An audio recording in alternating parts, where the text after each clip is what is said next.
Soyez bénis dans le nom de Jésus. Seigneur, je me couvre de ton sang précieux au nom de Jésus. Comme tu l'as dit en Apocalypse 12, verset 11. Ils l'ont vaincu à cause du sang de l'agneau et à cause de la parole de leur témoignage. Et ils n'ont pas aimé leur vie jusqu'à craindre la mort. Au nom de Jésus. Je vous avais dit, bien-aimé, je vais réduire tout doute. Voilà. Je vous avais dit que j'allais rendre un témoignage concernant ce que j'avais vécu. Voilà. Je n'étais pas toute seule. J'étais avec une soeur et son frère. Voilà. Une voisine, voilà, à Benjerville. J'avais fait une petite vidéo de quelques minutes où je vous avais dit que par rapport à ce qu'on avait vu comme petite vidéo où la dame est en train de faire une pratique, voilà, de la sorcellerie. Je ne sais pas si c'était une simulation ou bien vraiment, on ne sait pas si c'était un scénario présenté devant nous ou c'était vraiment un fait, voilà, avéré. Donc, vu que je n'ai pas, voilà, je ne sais pas si réellement c'est un enregistrement préparé ou pas. Voilà, c'est ce dont je vous avais parlé et que j'avais visionné cette vidéo-là parce que ma soeur me l'avait balancée.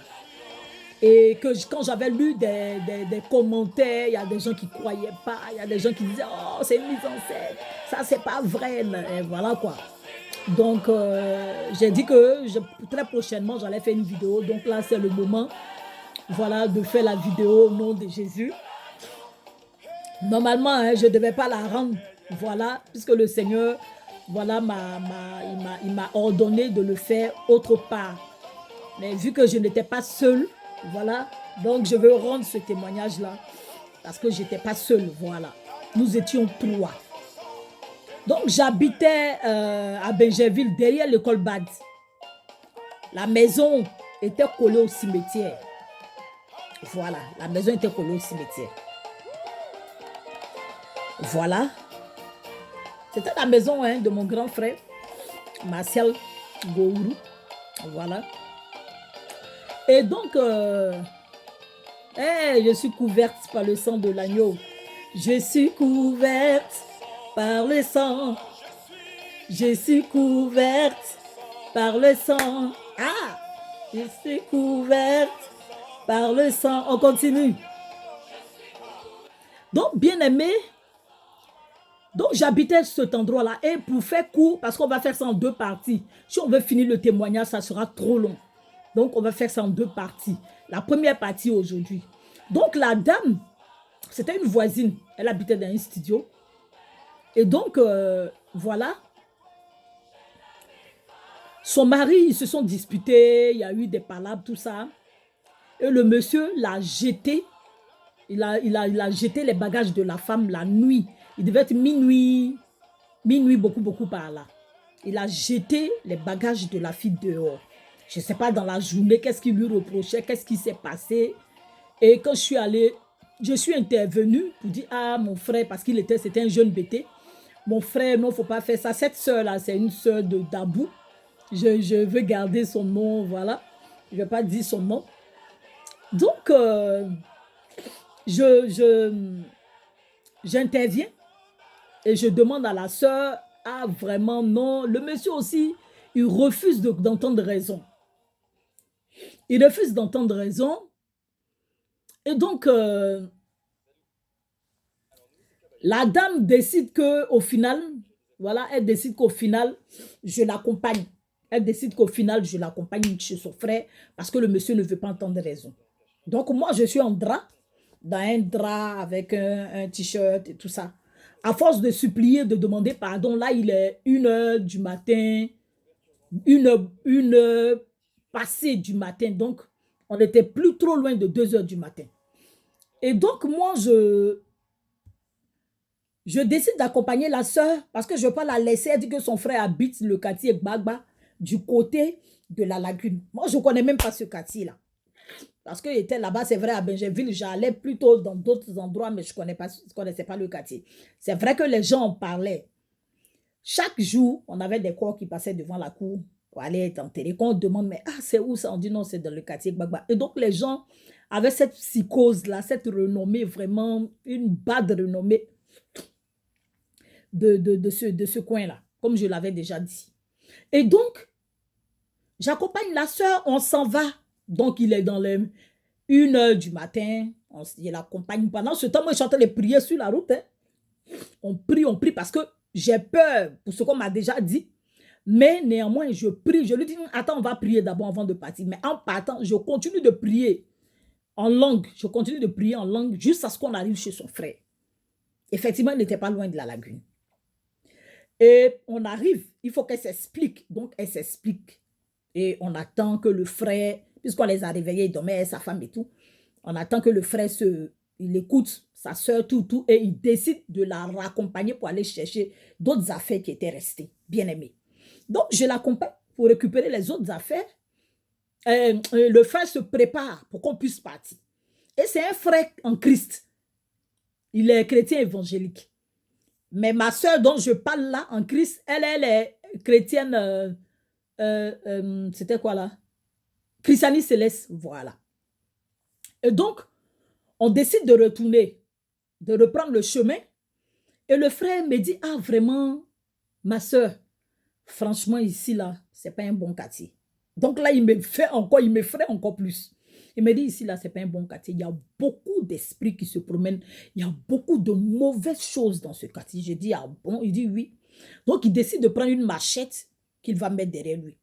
Il trouve que physiquement, il y a beaucoup de délinquants.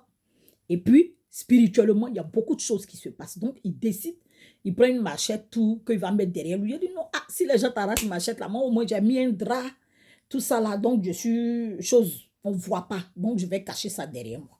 Donc, je prends la machette que je fous dans mon drap.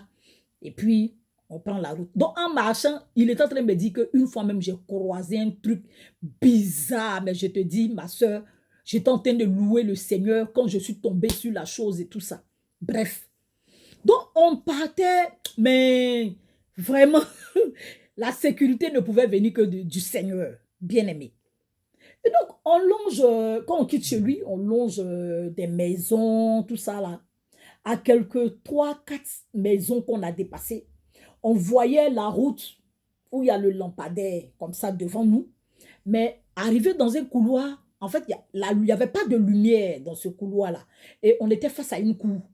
Et c'était que la lumière du lampadaire qui était peut-être à 100 mètres qui éclairait légèrement cette cour-là. Bien aimé, j'ai dit que on voit une dame qui porte une cuvette sur sa tête. Vous voyez, pour les Ivoiriens, vous voyez les pagnes à la Thérèse là. La manière dont la mémé à la Thérèse s'habillait. Morceau de pagne en dessous avec un autre morceau de pagne dessus. Avec une cuvette. Donc, ça veut dire qu'ici, elle n'est pas, c'est pas couvert. Et on voit un être qui vient vers nous. Donc, moi, qui dit en français, en fait, on est en train d'ironiser du genre, tu connais l'Ivoirien, il va plaisanter. Donc, on plaisantait du genre, la nuit, là il devait être 2h, non, il devait être 3h du matin, à force d'attendre, d'écouter tout ça, que la fille s'explique devant son frère. Donc, on est sorti de là vers 3h du matin. 3h moins comme ça, en tout cas, il devait être 3h presque. Et donc, on voit la personne, c'est un être que nous, on voit qui vient vers nous avec une cuvette, mais qui n'est pas proche, qui quitte un endroit pour venir vers nous. Donc, forcément, il allait avoir une rencontre avec cet être-là. C'est-à-dire, au moment où nous, on marchait, puisque c'était dans le même couloir qu'on devait passer, donc l'être aussi devait passer. Donc, on voit une femme. Voilà, on voit une silhouette, c'est une femme qui porte une cuvette, tout ça, au milieu de la nuit. Et donc nous, en tant que frères et soeurs, on dit, mais aïe, c'est qu'elle a fait ça là, de se promener avec une cuvette la nuit, là, à 3h du matin, là, tu te promènes avec une cuvette sur ta tête. Bien aimé, je vais rester là pour aujourd'hui. Donc, on voit le phénomène venir vers nous, mais qui ne marche pas de manière normale. C'est-à-dire, l'être là ne marche pas comme toi et moi, on déplace un pied, on met un autre pied. Non, non, non. On voyait un être qui se déplaçait, qui venait vers nous, comme si la personne était sur des rollers. Je ne sais pas si vous connaissez les rollers là. Je ne sais pas si vous connaissez les rollers. Non, est-ce que c'était des rollers même? Non, non, non, non, c'était pas des rollers. C'est, vous savez, la planche là. Parce que les rollers là, c'est un peu comme des pneus, des trucs, des chaussures avec des pneus en bas. C'est pas des rollers. C'était une planche. Comme si, tu voyez les planches à surfer là, non? Voilà, c'était ce genre de choses. Comme une planche à surf. Donc, elle était avec ses pieds que nous, on voyait. Mais elle planait comme ça. Oh Jésus. Maintenant même, ça va parce que ça fait plusieurs années.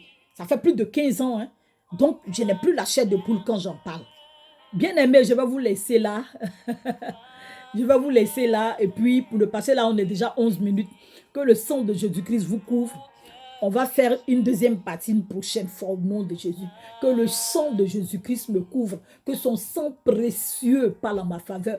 Que son sang précieux, sa vie qui est en lui, sa puissance qui est Christ en moi, le protège au nom de Jésus. Amen, amen. Toi, soleil, le désir de mon cœur, et je vis pour t'adorer. Soyez bénis.